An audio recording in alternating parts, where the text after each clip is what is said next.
Next story in our beautiful horse book.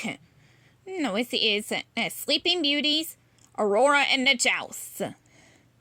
Aurora loved being a princess, but after spending so much time in a quiet cottage, her life at the castle was often a bit overwhelming. One day, Aurora was embellishing a flag for the upcoming joust. Soon, the whole kingdom would gather to watch knights compete on horseback.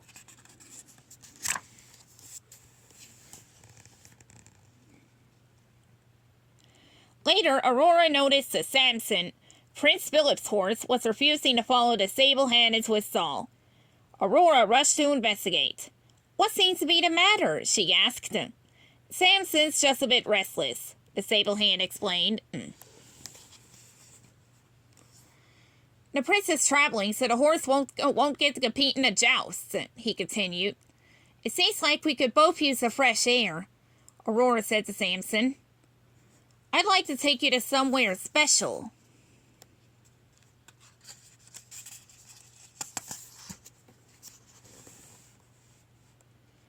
But it was an awkward ride into town. Samson and Aurora had trouble finding a rhythm. Eventually they reached the village. It was bustling, and the hard feelings between the new friends started to melt away.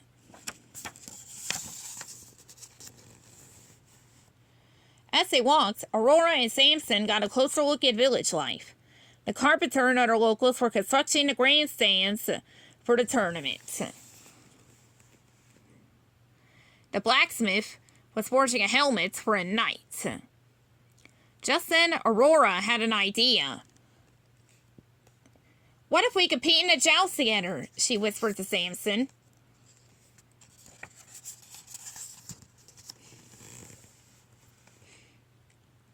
Samson was overjoyed. He immediately raced to the field where he and Prince Philip used to practice. "You are amazing!" Aurora exclaimed. "Is this where you learn how to joust?" Samson whinnied loudly in reply. Let's see. The tournament was in 1 week, and there was so much to learn. In the joust, Aurora would have 3 challenges. She had to thread her lance through a series of rings. She needed to charge at her opponent.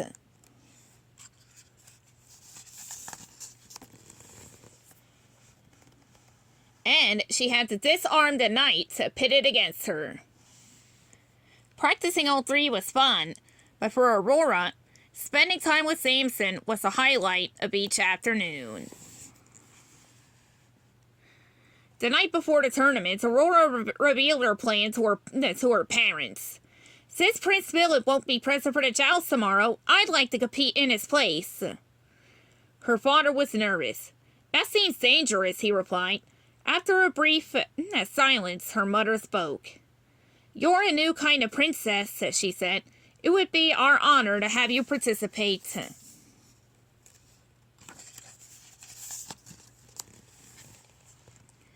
Early the next morning, the townspeople gathered around the jousting arena. Aurora and Samson took their place among the competitors.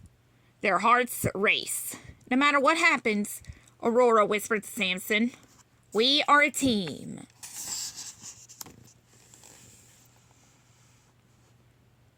All of a sudden, their names were announced. It was time to compete. Samson took off. Aurora lifted her lance and put it through all the rings in her path. Next, Aurora and Samson charged toward their opponent, the valiant Sir Caspar from the kingdom of Blumenfeld.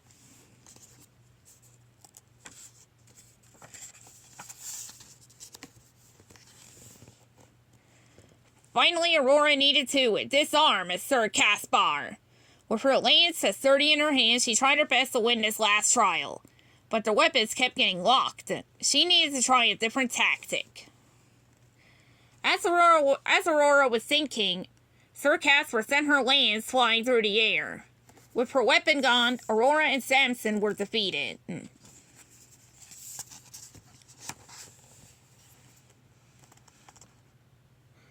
At the end of the day, the winners were announced. Aurora and Samson had finished in 4th place. Not bad for our first tournament, Aurora said. She and Samson made an amazing team. The end.